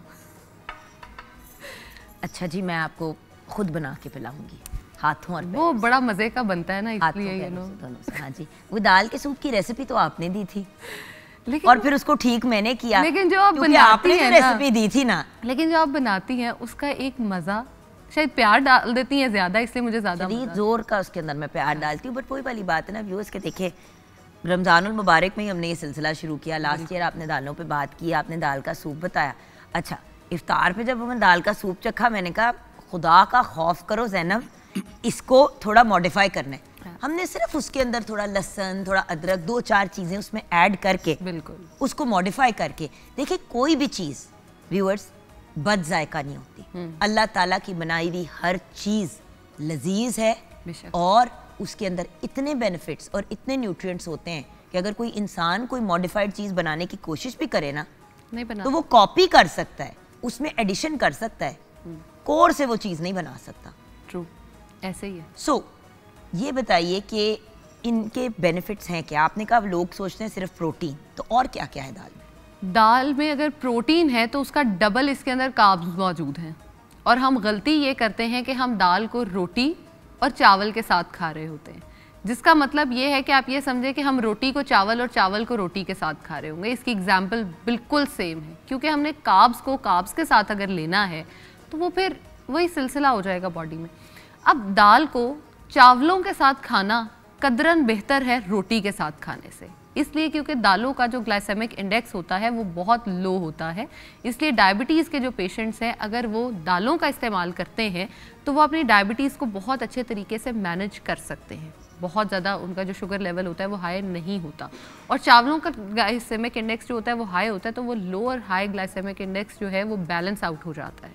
लेकिन बहुत से लोग कहते हैं कि जी हमें तो दालें हजम ही नहीं होती, या हम रात को दाल नहीं खा सकते क्योंकि उसमें, मतलब मैंने तो ऐसी ऐसी ऑड बातें दाल से, गैस हो जाती है, गैस हो जाती है, कॉन्स्टिपेशन हो जाती है। हालांकि dal is the best source of fibre जो आपको कॉन्स्टिपेशन से बचाती है। और जो गैस अक्सर लोग कहते हैं कि चने की दाल से हो जाती है, वो इसलिए शायद उनको हो जाती होगी कि वो उसके अंदर अदरक, लहसुन और काली मिर्च का इस्तेमाल नहीं करते। अगर आप उसका कॉम्बिनेशन एक प्रॉपर तरीके से बनाकर चलें तो आपको कभी भी ऐसे इश्यूज जो हैं वो नहीं होंगे उसके साथ। अब दालों के अंदर मज़े की बात यह है कि विटामिन्स जो है ना उनका ख़जाना है। इसके अंदर विटामिन ए भी होता है, विटामिन सी, विटामिन के, फास्फोरस और उसके साथ साथ इसके अंदर कैल्शियम भी होता है, जो उससे भी मज़े की बात है। फास्फोरस का बॉडी में जो काम होता है ना, और विटामिन के का स्पेशली वो ये होता है कि आपकी बॉडी में अगर कोई वूंड हो गया है तो उसने उसको जल्दी हील करने में हेल्प आउट करना है, जख्म को हील करने में। अच्छा। अब बहुत सारे लोग ऐसे होते हैं कि अगर वो देखते हैं कि उनकी बॉडी पे जख्म हुआ है और वो जल्दी रिपेयर नहीं हो रहा, तो उनकी बॉडी में या तो जिंक की डेफिशिएंसी है या तो फास्फोरस की डेफिशिएंसी है। दोनों को अगर आप अपनी बॉडी में पूरा कर लेंगे तो आपके जो जख्म हैं जो वो बिल्कुल ठीक हो जाएंगे। अब अक्सर लोगों का जैसे जले का निशान बहुत देर से जाता है, तो आप अगर इन चीज़ दाल को फॉर एग्जांपल किसी भी दाल को आप ऐड ऑन कर लेते हैं तो वो ठीक हो सकता है। अब दालों की बहुत सारी इकसाम है जिसके अंदर चने की दाल, मूंगी की दाल, मसूर की दाल और बेतहाशा दालें आती हैं, जिनमें सबसे ज़्यादा फ़ायदेमंद जो है वो सारी ही दालें हैं। मज़े की बात ये है, अब दालों में ये है कि आप उसको पकाते किस तरह से। हमारे यहाँ एक तड़के का कॉन्सेप्ट जो है वो बड़ा कॉमन है और उसके बगैर दाल का मज़ा भी नहीं आ रहा होता। लेकिन जो वो तड़का है, अब कोलेस्ट्रॉल को लोअर करना था बॉडी में, लेकिन जब हमने उसके ऊपर तड़का और इतनी तरी डाल दी है ऑयल की, तो वो बजाय कोलेस्ट्रॉल को कम करने के कोलेस्ट्रॉल को बढ़ाना शुरू कर देगी। लेकिन तड़के के बगैर मज़ा नहीं आता, तो इसलिए उसकी ये एक बड़ी मज़े की टेक्निक जो है ना वो मैंने फाइंड आउट की है। वो ये है कि आप तड़का एज इट इज़ बनाएं जैसे आप बनाते हैं, बस ऑयल जो है उसको स्टेन आउट कर दें और जो आपके मसाले हैं वो आप दाल के ऊपर डाल दें। अच्छा, ये आपको किसने बताया था? जरा पूछे ना हबीब भाई इनसे कि इनको किसने ये बताया था नुस्खा? मेरी वालिदा मोहतरमा, मेरी बड़ी बहन। मैं एक बात बताऊं, मैंने जिंदगी में इतनी हबीब भाई डाइटिंग की है। हाँ। और फाइनली जब मैंने डाइटिंग छोड़ के अपनी जिंदगी जीने का अंदाज मॉडिफाई किया, हाँ, तो मैं बता नहीं सकती, वेट चढ़ता ही नहीं है बिल्कुल, बल्कि ड्रॉप हो रहा होता है। तो मैं फिर अपनी खुराक बढ़ाती हूँ जबकि मैं खाती रज के हूँ। अब फर्क ये है, आप जैसे कि आपने कहा, आपने दाल बनाई बिल्कुल एग्जैक्ट जैसे आप नॉर्मली घर में बनाते हैं, एंड पे ही तड़का डलता है ना। बिल्कुल। और तड़के का तेल जायका नहीं देता, जायका देता है वो जो आपने जीरा या प्याज ब्राउन की है या गोल मिर्च की है या कड़ी पत्ता किया है। बिल्कुल। आप अपने तड़के के अंदर जो मर्जी डालें। हम लोग घर में नॉर्मली क्या करते हैं कि गोल वाली लाल मिर्च जो होती है वो, लहसुन और जीरा और कड़ी पत्ते हम ये डालते हैं नॉर्मली। अच्छा, आपने ये सब चीजें ऑयल में ब्राउन की, जैसे ही वो ऑलमोस्ट डार्क ब्राउन हो गई, आपने छन्ने, वो जो स्टील की छाननी बड़ी होती है उसमें छान लिया, तड़का आ गया आपके पास, आपने वो तड़का दाल में डाल दिया। बिल्कुल, आपको वही टेस्ट मिलेगा। बात ये कि हमें लगता है कि तेल का जायका होता है। आपने कभी ऑयल को टेस्ट किया है व्यूअर्स? सरसों के तेल का तो फिर भी टेस्ट होता है, लेकिन जो कनोला ऑयल्स वगैरह हमें मार्केट में मिलती हैं, आपने कभी उसको जबान पे लगा के उसका टेस्ट चेक किया है? उसका कोई टेस्ट नहीं होता। Exactly. टेस्ट आता है जो चीजें उसमें ब्राउन होती हैं, तो आप उसको करके इस तरह छान के डाल दें। अब मज़े की बात यह है, मुझसे बहुत सारे लोगों ने पूछा, अच्छा फिर हम ऐसा कर सकते हैं कि कोकोनट ऑयल में या ऑलिव ऑयल में हम वो तरी बना लें ताकि हमें जो है ना हम उसी तड़के को एज इट इज़ डाल लें। अब मज़े की बात यह है, कैलोरीज तो कैलोरीज हैं, चाहे वो कनोला से आ रही हैं, चाहे वो ऑलिव से आ रही हैं, चाहे कोकोनट से आ रही हैं।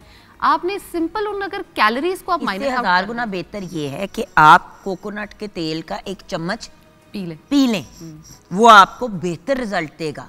एक चीज कोलेस्ट्रॉल नीचे लेके आ रही है, दूसरी चीज कोलेस्ट्रॉल ऊपर लेके जाती है।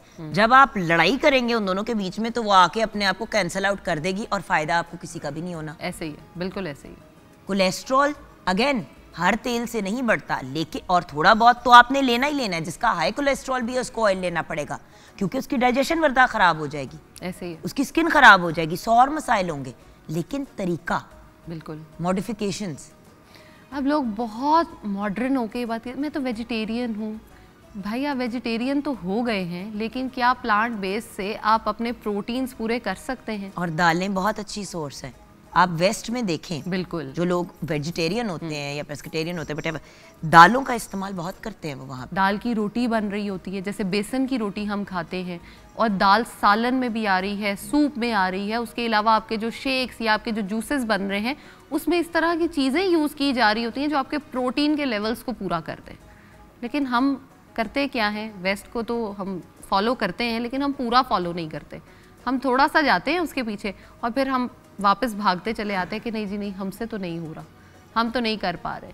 अब मज़े की उससे भी बात ये है कि दाल जो है वो ना सिर्फ आपकी बॉडी को हील करने, बल्कि जिन औरतों में ये मेंस्ट्रुएशन में बहुत पेन होती है उसको ट्रीट करने में, इवन प्रेगनेंसीज में जिन औरतों को बहुत ज़्यादा पेन्स रहती हैं उसको भी लोअर करने में इसके बहुत ज़्यादा रिजल्ट्स देखे गए हैं। लेकिन कौन सी दालें सबसे बेहतरीन है? उनकी बात करें जो पाकिस्तान में। मूंगी की दाल। Thank you. ओके।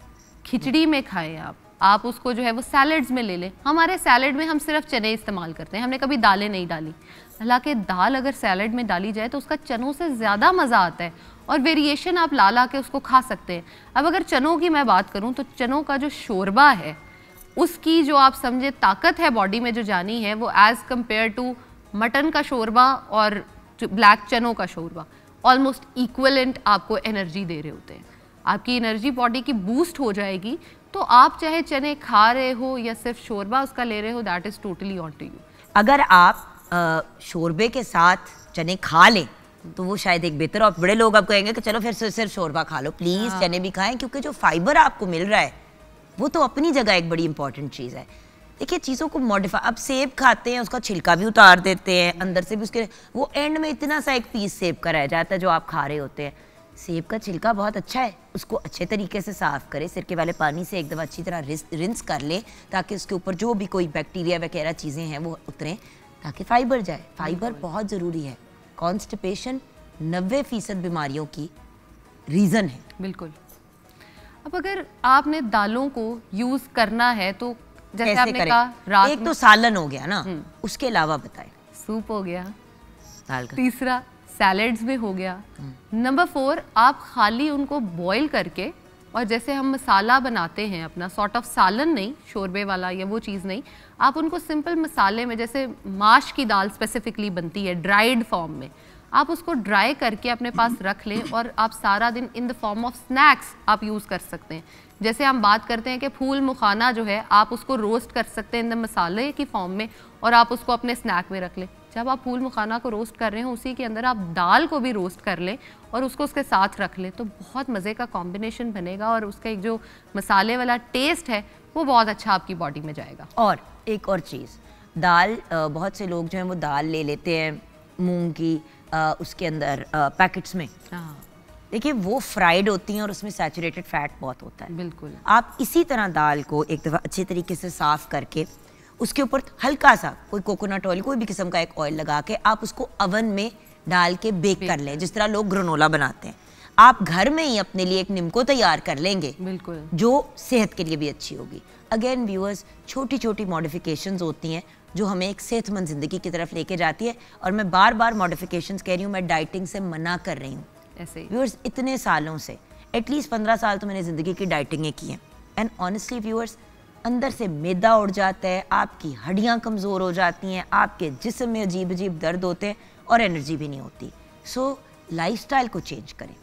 एंड में वर्ड्स ऑफ विजडम, एंड मैं यही कहूँगी कि जो भी खा रहे हैं ना, ये देख के खाएं कि उसके अंदर क्या है और वो आपकी बॉडी को क्या फ़ायदा दे रहा होगा। एटलीस्ट आपको इतना ज़रूर पता होना चाहिए, चाहे वो दालें हों, चाहे वो चने हों, चाहे वो गोश्त हो, कुछ भी हो, सिर्फ देख के सोच समझ के खाएं कि हमारी बॉडी पे इसका क्या इफेक्ट होगा।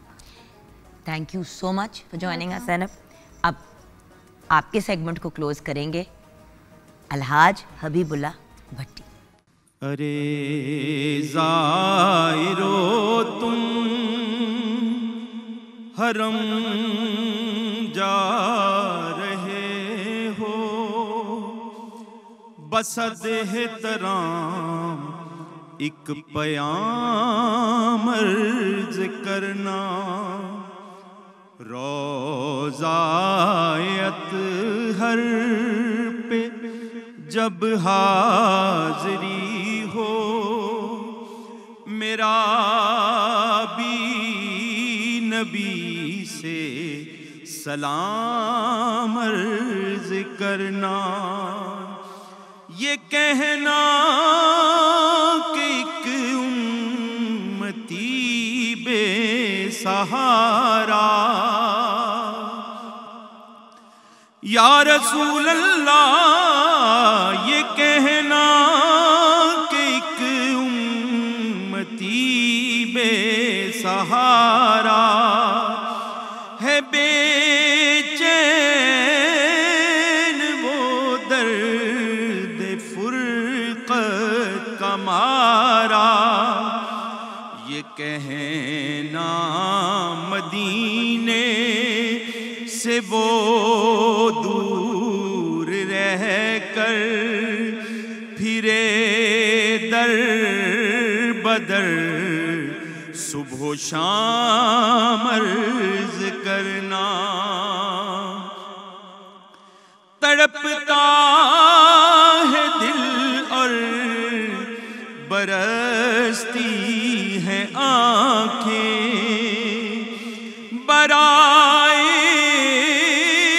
ज़ियारत तरसती है आँखें, ये कहना बसारत से महरूम है वो, मेरी हालते गम तमाम अर्ज करना, ये कहना गुनाहगार बदकार है वो,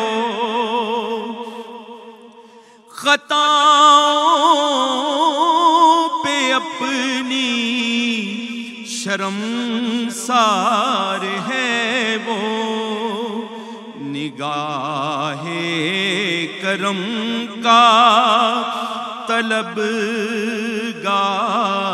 है वो, पिला दो मोहब्बत का जाम अर्ज करना।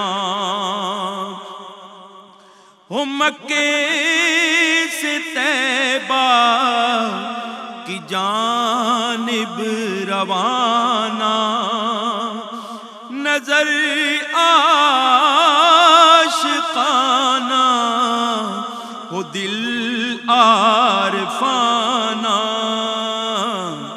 अदब से सरे राह पल के बिछाना, अकीदत से फिर तुम सलाम अर्ज करना, ये कहना उसे ही धुन लगी है, सदा उस के होठों पे नाते नबी है, बुलावे का वो मुंतज़िर है खुदारा, उसे भी मिले इज़्ने आम अर्ज करना। हो नजरों में जब सब्ज़ गुंबद की जाली, लबों पे सजी हो दरूदों की डाली, तो उस वक्त कहना परेशान है आका, वो मोहसिन तुम्हारा गुलाम अर्ज करना। अरे ज़ाहिरो तुम हरम जा रहे हो, बसा देहतराम एक पयाम अर्ज करना।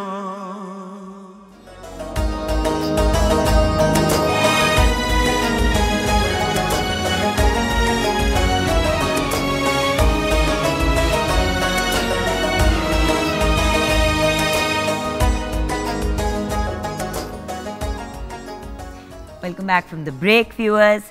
ब्रेक के बाद हमें ज्वाइन किया है हमारे मुल्क के मारूफ सनाख्वाह रमूज़ अली कलंदरी ने। अस्सलाम वालेकुम भैया। वालेकुम अस्सलाम। बाजी साहब कैसे हैं आप? ठीक हैं? अल्लाह का बहुत करम है, आपको देख लिया तो अब मैं बिल्कुल ठीक हूँ। हाँ बिस्मिल्लाह जीते रहे। और जिन ब्रिलियंट पर्सनालिटीज़ ने हमें ब्रेक के बाद ज्वाइन किया है, इनके तो चेहरे देख के वैसे ही हमारे दिलों में और चेहरों पर रौनक आ जाती है। हमारे बहुत ही प्यारे भाई, हमारे टीचर, मेरे उस्ताद professor retired doctor Mohammad Saad Siddiqui, and हमारे प्यारे भाई जो उम्र में मेरे से छोटे हैं लेकिन नॉलेज इनकी बहुत बड़े बड़े लोगों से ज़्यादा है, डॉक्टर मोहम्मद वक्कास जाफ़र हमारे साथ हैं। अस्सलाम वालेकुम। वालेकुम सलाम। देखते ही देखते नाम के साथ डॉक्टर भी लग गया, माशाल्लाह। वही वाली बात होती है ना कि at the end of the day एक एफर्ट होती है, एक काविश होती है जिसको हम सब अपने अपने लाइन में या अपने अपने पैशन के साथ लेके चलते हैं। और जब पैशन ही इंसान का प्रोफेशन बन जाए तो उससे ज़्यादा खूबसूरत बात सही क्या बात है? बहुत अच्छी बात। डॉक्टर साहब आपसे बात शुरू करेंगे जी ज़रूर कि तौबा और इस्तिग़फ़ार, इसमें क्या फ़र्क है? और टॉपिक भी व्यूअर्स आज का हमारी तौबा ही है। बिस्मिल्लाहिर्रहमानिर्रहीम नहमदुहु व नुसल्ली व नुसल्लिम अला रसूलिहिल करीम। बहुत अहम मौजू है और बतौर ख़ास आज के ज़माने में रमज़ानुल मुबारक की बाबरकत सातों और घड़ियों में यकीनन ये बहुत बड़ा मौजू है और बहुत अहमियत का हामिल है। तौबा और इस्तिग़फ़ार ये दो अलग अलग तस्वुरात हैं, यूँ समझ लीजिए, या दो अलग अलग चीज़ें हैं। तौबा के लफ्ज़ी माना है रुजू करना, लौटना, पलटना। और फ़मन ताबा व अमिल सालिहन, कुरान हकीम में इरशाद फरमाया कि जिसने तौबा कर ली यानी जिसने अल्लाह की तरफ रुजू कर लिया। अच्छा, यहाँ देखिए बड़ी लतीफ़ बात है कि अल्लाह की तरफ जाने को अल्लाह की तरफ लौटना कहा गया है ना। या अय्युहन नफ्सुल मुतमइन्ना इरजिई इला रब्बिकी राज़िया, अपने परवरदिगार की तरफ लौट जा, है ना। लौटना क्या होता है या पलटना क्या होता है या वापसी का सफ़र क्या होता है? वापसी का सफ़र वो होता है कि जो अपनी ओरिजिन की तरफ जा रहा हो। आप लाहौर में रहते हैं, अपने बेस की तरफ जो जा रहा हो। आप लाहौर में रहते हैं, आप इस्लामाबाद जाएँ और इस्लामाबाद से आप लाहौर आएंगे तो आप कहेंगे वापस आ गए। तो अल्लाह की तरफ जाने को जाना नहीं कहा, बल्कि अल्लाह की तरफ जाने को लौटना और पलटना, इससे ताबीर किया और इसी के लिए लफ्ज़ तौबा इस्तेमाल हुआ। तो तौबा के माना है अल्लाह की तरफ रुजू करना, और इस्तिग़फ़ार असल में ये अरबी ग्रामर के लिहाज से अलिफ सीन ता जहाँ आ जाता है ना, वहाँ तलब के माना में आ जाते हैं। जैसे इस्तिफ़ादा हम कहते हैं कि जी हम इस्तिफ़ादा कर रहे हैं, यानी हम फ़ायदा हासिल कर रहे हैं, फ़ायदा तलब कर रहे हैं।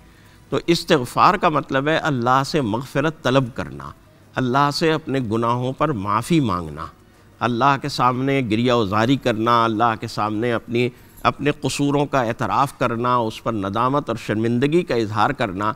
जैसे हज़रत आदम व हव्वा ने किया था ना कि रब्बना ज़लमना अनफुसना व इल्लम तग़फ़िर लना व तरहमना लनकूनन्ना मिनल ख़ासिरीन, कि हमने बहुत ज़्यादती की, बहुत जुल्म किया अपने ऊपर, अगर तूने रहम ना किया और मग़फ़िरत ना की तो हम बहुत शदीद नुकसान उठाने वालों में से हो जाएंगे। तो अपने गुनाहों पर, अपने गुनाहों का इक़रार, अपने कसूर का इक़रार और उस पर इजहार नदामत और अल्लाह से माफ़ी का मांगना, ये सारी चीज़ें जो है ना, आप यूँ समझ लीजिए कि ये तौबा और इस्तिग़फ़ार का ख़ुलासा और निचोड़ है। डॉक्टर वक्कास आप क्या कहेंगे? बिस्मिल्लाहिर्रहमानिर्रहीम।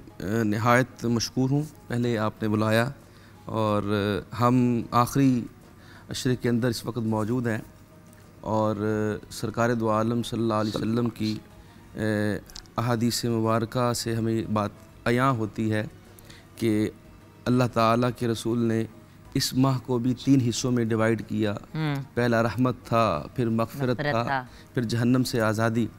तो देखिए जिस तरह डॉक्टर साहब ने अभी इसकी वजाहत की है, मैं इसको थोड़ा सा और एलेबोरेट 2-3 मिसालों से करना चाहूँगा।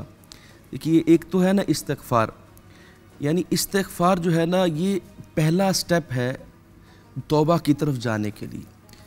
बाज़ औक़ात हम लोग जो है, बाज़ औक़ात हम लोग जो आजकल तौबा का जो सिलसिला कि हमने तौबा कर ली, हमने तौबा कर ली, ये जो तौबा का तसव्वुर है ना, ये असल में गुनाहों से माफ़ी है, ये इस्तिग़फ़ार है।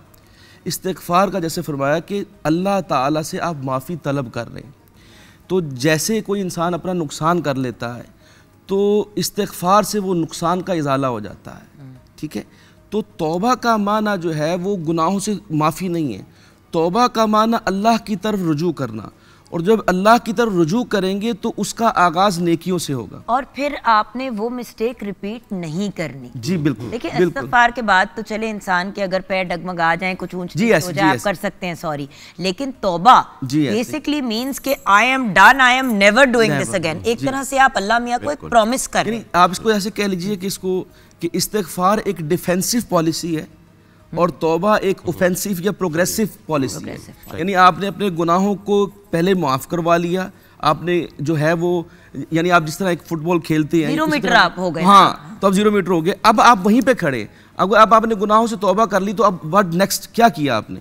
तो तौबा का माना ये है कि आप नेकियों की तरफ बढ़े, यानी आप शैतान पे हमला आवर हों। आप जब नमाज पढ़ेंगे, आप जब वो नेकियों के काम करेंगे तो ऑटोमेटिकली आप इस्तिग़फ़ार के फेज़ से तौबा के फेज़ में दाखिल हो जाते हैं। तो इसीलिए अल्लाह ताला ने भी कुरान पाक में फरमाया या अय्युहल्लज़ीना आमनू तूबू इलल्लाह तौबतन नसूहा, कि ए ईमान वालो अल्लाह से तौबा करो और तौबतुन नसूहा करो, यानी वो जिसकी आप बात कर रहे हैं कि वापस नहीं पलटना।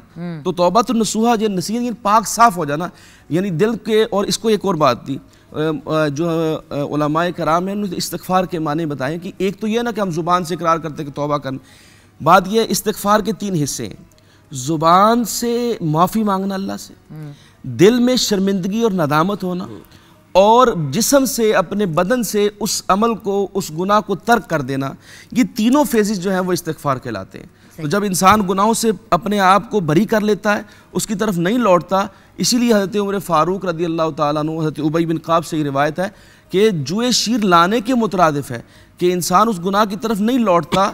इस फेज़ को तौबा कहते हैं। सही। डॉक्टर साहब आपकी तरफ वापस आते हैं। डॉक्टर साहब 2 PhD डॉक्टर्स हमारे पास बैठे हुए, समझ नहीं आ रही अब किस डायरेक्शन में जाऊँगा। डॉक्टर साहब आपसे ये ज़रूर जानना चाहूँगी कि पहला कदम क्या है? हमारे यहाँ लोग पहला कदम समझते हैं लोगों को गलत काम से मना करना, और उसके बाद कहीं बहुत ज़िंदगी के एंड के फेजेस में जाके ना, जब लग रहा होता है कि अब टाइम अप होने वाला है तो चलो जी अब हम तौबा कर लेते हैं, इस्तिग़फ़ार कर लेते हैं। तो पहला कदम है क्या? पहला स्टेज दूसरों को गुनाहों से मना करना है या खुद अपने आप को रोकना है? देखिए मैं समझता हूँ, मैं आजकल के मुआशरे को मद्देनज़र रखते हुए ये बात करी, शायद 15-20 साल पहले मैं आपसे ये सवाल ना करती, अब करना पड़ रहा है मजबूरन। देखिए बात यह है, मेरे नज़दीक इन दोनों स्टेप से पहले एक और स्टेप है, एक और स्टेप है जो इन दोनों से पहले है, और वो इन दोनों से पहले का जो स्टेप है उसको नबी करीम सल्लल्लाहु अलैहि वसल्लम ने एक मिसाल के ज़रिए से बयान फरमाया, और उसके बाद आइंदा आने वाले यानी आज के ज़माने की एक पेशिन गोई फरमाया कि मोमिन गुनाह से ऐसा डरता है बेशक जैसे वो पहाड़ की चोटी में बैठा हुआ है, पहाड़ की दामन में बैठा हुआ है पहाड़ के, और इस बात से खौफज़दा है कि पहाड़ से कोई चट्टान उसके ऊपर लुढ़क कर आकर गिर ना पड़े। वो जितनी टेंशन में होगा ना कि कहीं कोई लैंडस्लाइड हो और पहाड़ से कोई पत्थर जो है वो लुढ़कता हुआ आके मेरे ऊपर गिरे और मैं तबाह बर्बाद हलाक हो जाऊँ, जैसे वो टेंशन में होगा, एक मोमिन आदमी गुनाह से ऐसे ही टेंशन में होना चाहिए और उसके अंदर ऐसा ही एहसास होना चाहिए। ये तो बंदा मोमिन की मिसाल दी रसूलुल्लाह सल्लल्लाहु अलैहि वसल्लम ने, और उसके बाद हमारे दौर की मिसाल देते हुए या हमारे दौर की पेशिनगोई करते हुए आपने फरमाया कि एक वक्त आएगा कि जब मोमिन के नज़दीक गुनाह की हैसियत ऐसी हो जाएगी जैसे नाक पे मक्खी बैठी, इशारा किया उड़ गई, फिर बैठ गई, फिर इशारा किया फिर उड़ गई, फिर बैठ गई, फिर इशारा किया फिर उड़ गई, कोई बात ही नहीं है, हो गया कोई बात नहीं। असल बात यह है कि सबसे पहला स्टेप है कि बुराई का एहसास दिल में पैदा हो, भाई बुराई को बुराई तो समझो, बुराई समझें। हम बुराई को बुराई समझें। हम आज जिस मुआशरे में जी रहे हैं ना, यहाँ बुराई को बुराई समझा ही नहीं जाता। यहाँ हर बुराई के लिए हमारे पास जस्टिफिकेशंस मौजूद हैं। हर बुराई को हम ये कहते हैं ये तो हमने फला नियत से किया था, ये तो हमने फला इरादे से किया था। या ये डॉक्टर साहब, आई एम सॉरी, ज़माना बहुत बदल गया है। अब तो जो काम सदियों से बुरा कंसिडर किया जाता है, लोग आपके मुंह पे खड़े होकर कहते हैं क्या प्रॉब्लम है इसमें? हाँ, क्या प्रॉब्लम मसला क्या है? मसला मैंने इतने यंग लोगों के मुंह से ये बात सुनी है, ऐसे खड़े होकर अपने माँ बाप को, तो प्रॉब्लम क्या है? प्रॉब्लम क्या है? फॉर एग्जाम्पल, भाई 16 साल के हो, क्यों आपने गाड़ी की चाबी पकड़ी और क्यों आपने की? हम कभी जुर्रत करते थे, हम कभी जुर्रत कर सकते थे कि माँ बाप से गाड़ी की चाबी भी मांगे, ना कि चाबी लेके निकल गए। मेरे दोस्त के घर में ये हुआ उससे। तो मैंने उसको कहा, मैंने कहा जान पकड़ा गया, मैंने कहा अव्वल तो गलत कर रहा है, सही। दूसरी बात, अगर पकड़ा गया तो इसकी सारी जिंदगी बर्बाद हो जाएगी। अब तो वो प्रॉपर पुलिस केस बनता है। आगे से बेटे को उन्होंने समझाने की कोशिश की तो कहते मामा व्हाट्स द बिग डील, सारे ही चलाते हैं। मैं हक्का बक्का, मैंने कहा एक तो माँ के साथ गुस्ताखी, ऊंची आवाज में बात करना, ऊपर से अब तो बुरे को कोई बुरा ही नहीं समझता, और घर के लेवल पे ये शुरू होता है। तो ये चीज़ जो है ना, सबसे पहला जो कदम है ना, वो ये हो, मतलब हम अपनी बुराई देखें या दूसरे की बुराई पहले देखें, इससे पहले हमें बुराई का पहले एहसास होना चाहिए। उसके बाद फिर हम पहले अपना जायज़ा लें कि भाई हमारे अंदर तो ये बुराई नहीं है। अगर हमारे अंदर ये बुराई है तो हम उसे ख़त्म करने की कोशिश करें, और उसके बाद फिर अपने इर्द गिर्द के माहौल जितना भी करीब करीब चलता है, कुल्लुकुम मसूल व कुल्लुकुम मसूल अन रइयतिही, अपने इर्द गिर्द के माहौल से जो है उस बुराई को ख़त्म करने का प्रोग्राम बनाएं। हम ब्रेक की तरफ बढ़ेंगे, ब्रेक से वापस आएंगे तो मैंने डॉक्टर वकास आपसे ये बात करनी है, being a young person yourself ji, social media पे जितनी ट्रोलिंग की जाती है लोगों की इस्लाह के लिए, लेकिन जो ट्रोलिंग कर रहे होते हैं वो एहसास नहीं करते कि वो कितना बड़ा गुनाह कर रहे हैं, लोगों को जलील करके और ह्यूमिलिएट करके। Since you are the youngest one here, मैं आपकी तरफ आऊँगी ब्रेक के बाद इस सवाल के लिए, लेकिन उससे पहले जब रमूज भाई हमारे साथ ही हैं तो कलाम सुनते हुए ब्रेक में बढ़ते हैं। जल रहा है मोहम्मद की दहलीज पर, जल रहा है मोहम्मद की दहलीज पर, दिल को ताके हरम की ज़रूरत नहीं, जल रहा है मोहम्मद की दहलीज पर। मेरे आका के मुझ पर है इतने करम, मेरे आका के मुझ पर है इतने करम, अब किसी के करम की ज़रूरत नहीं, जल रहा है मोहम्मद की दहलीज पर, दिल को ताके हरम की ज़रूरत नहीं, जल रहा है मोहम्मद की दहलीज पर।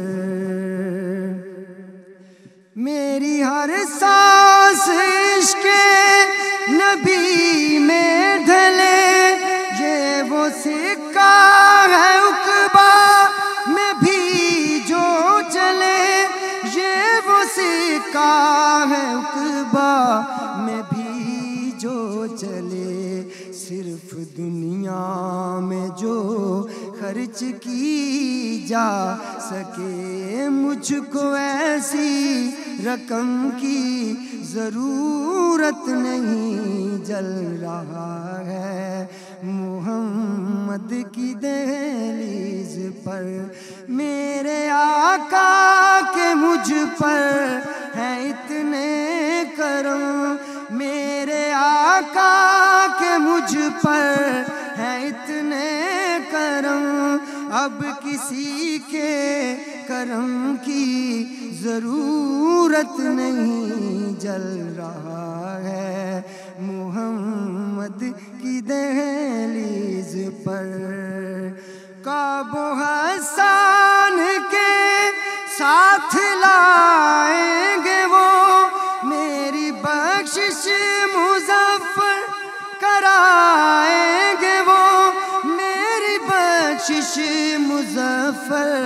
कराएंगे वो।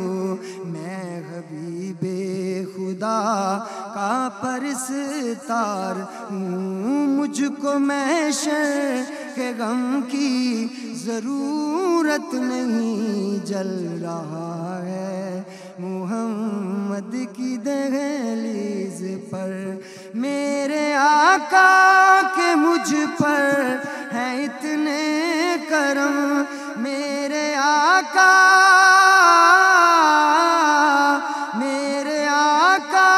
के मुझ पर है इतने करम।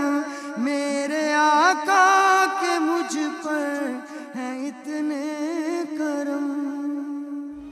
Welcome back from the break viewers. Break के बाद हमें ज्वाइन किया है हाफिज़ा फ़ायज़ा जुनैद ने। अस्सलाम वालेकुम बेटा। वालेकुम अस्सलाम। Welcome to Ramzan at home. Thank you so much. कुछ लम्हों के बाद आपके पास आएंगे। अभी हम बड़े इम्पॉर्टेंट टॉपिक पे डिस्कशन कर रहे हैं, तौबा पे। और जो एक छोटा सा टीज़र हमने अपने व्यूअर्स को दिया ब्रेक में जाते हुए, मैं ज़रा वापस उस बात की तरफ आना चाहूँगी। यंग लोग जो हैं वो एक बेलगाम घोड़े की तरह ऐसे निकल पड़े हैं सोशल मीडिया पे कि जैसे किसी चीज़ का डर खौफ नहीं है। आप देख रहे हैं कि जिस किस्म की बातें ऑनलाइन कही जाती हैं, जिस किस्म का बिहेवियर होता है, तो जैसे कि और दूसरों के ऊपर क्रिटिसिज्म हो रहा होता है। मुझे हैरानगी होती है कि कभी कभी छोटे जो मतलब अगर जाके चेक करो कि जी किसी ने कोई इस तरह का अजीबोगरीब कमेंट लिखा है, जाके चेक करो तो छोटे छोटे मतलब 21-22 साल के बच्चे ऐसी ऐसी बातें, मुझ जैसी खातून को जिसका अपने बच्चा 18 साल का हो गया हमजा, तो मैं हैरान हो जाती हूँ। तो ये क्या है?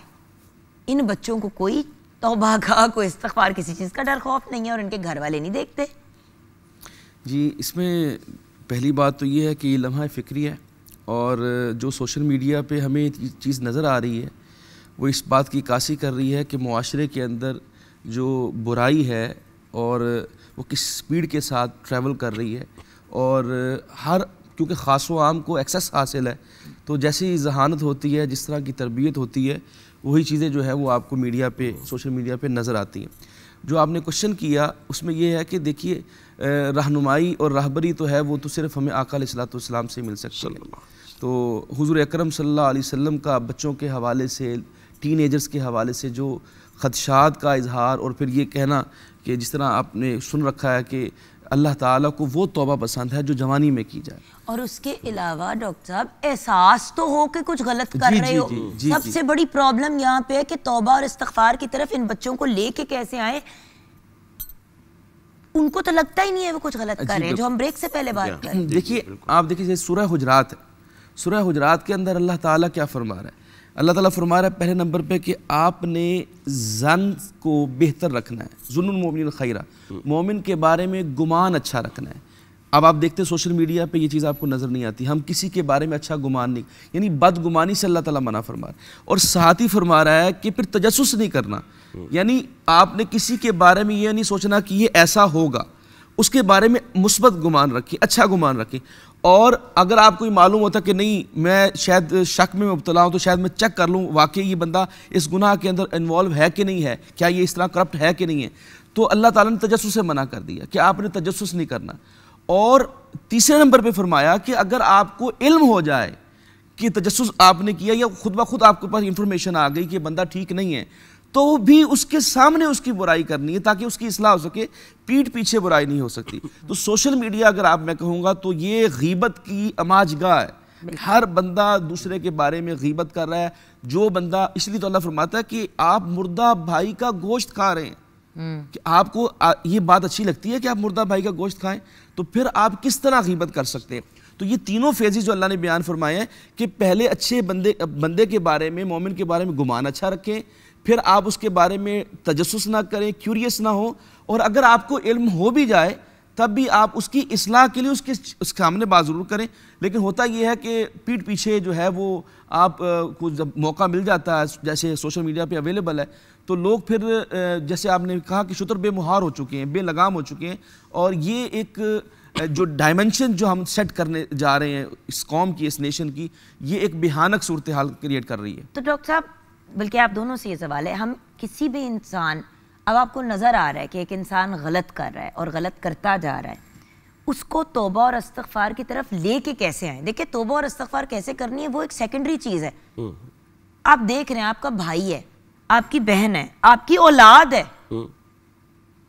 आपके माँ बाप है, आप देख रहे हैं वो गलत कर रहे हैं और आपको पता है कि अगर ये तौबा और इस्तिग़फ़ार कर लेंगे तो अल्लाह ताला 70 माओं से ज़्यादा में प्यार करते हैं, वो तो माफ़ कर ही देंगे। माफ़ कर देंगे। लेकिन रियलाइजेशन ज़रूरी है, वो कैसे पैदा करें? हम तौबा इस्तिग़फ़ार की हमेशा बात करते हैं, ये नहीं बात करते कि उस तरफ कैसे लोगों को लेके आएँ। देखिए, उस तरफ लाने के लिए जो सबसे अहम ज़रूरत है ना, वो है कि हम अपनी नई नस्ल को, अपनी नौजवान नस्ल को सीरत से करीब लाएं। बेशक।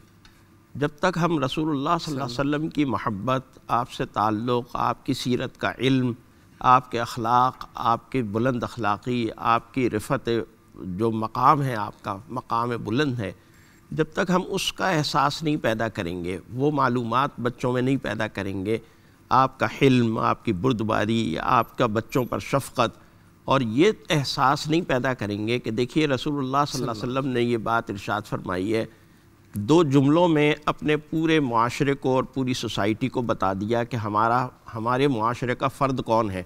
फरमाया मल्लम यरहम सगीरना वलम युक़िर कबीरना फ़लैसा मिन्ना, जो हमारे छोटों पर शफ़क़त नहीं करता और हमारे बड़ों की इज़्ज़त नहीं करता, वो हमारे मुआशरे का फ़र्द नहीं है। तो हमें अपनी नई नस्ल को अपने मुआशरे का, इस नबवी मुआशरे का फ़र्द बनाना है।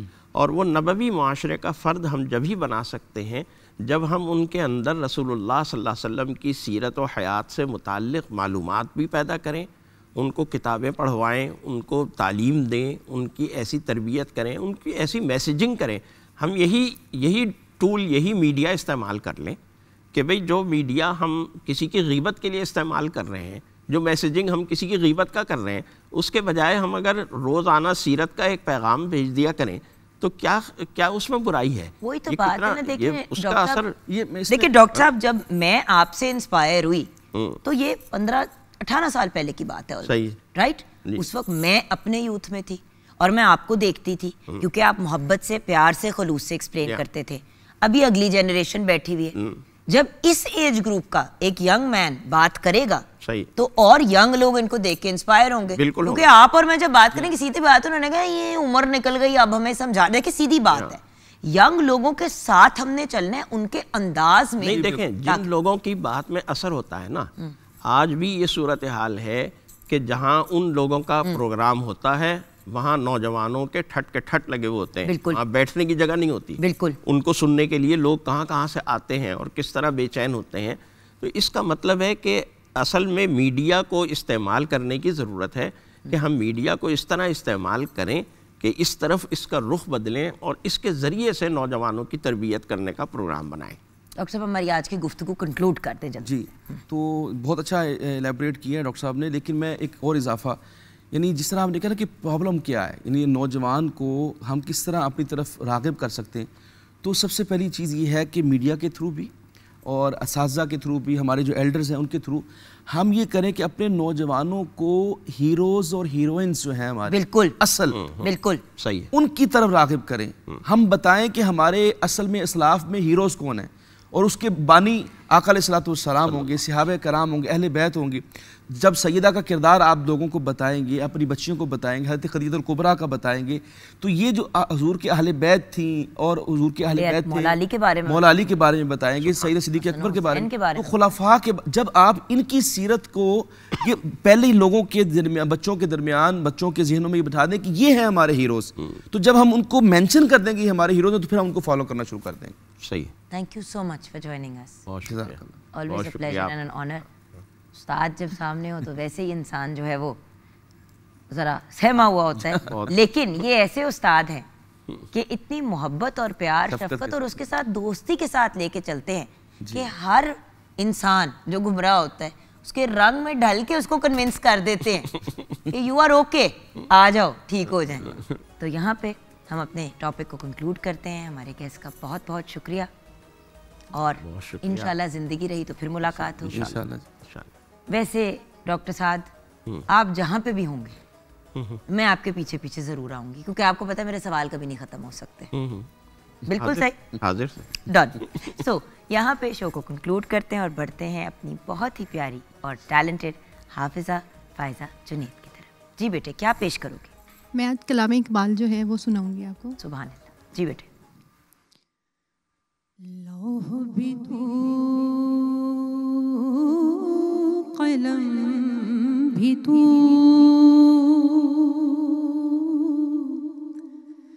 तेरा वजूद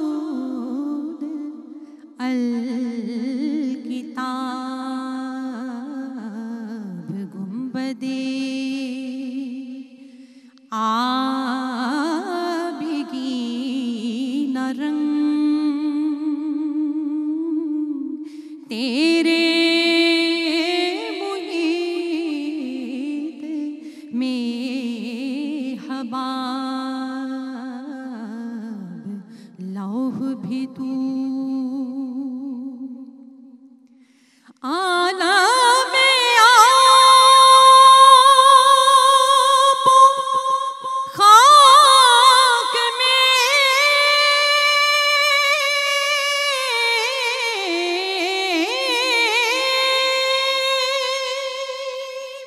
तेरे ज़ुहूर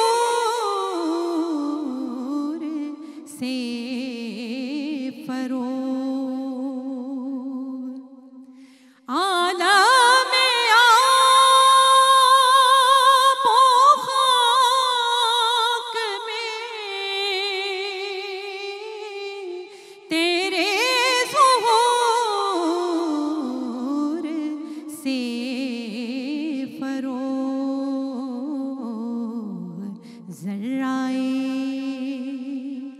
रेग को दिया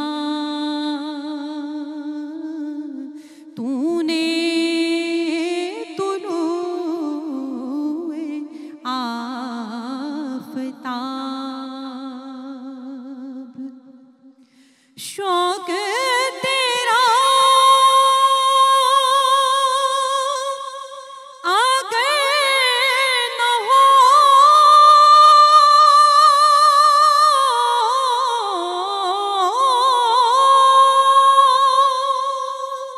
मेरी नमाज का इमाम शौक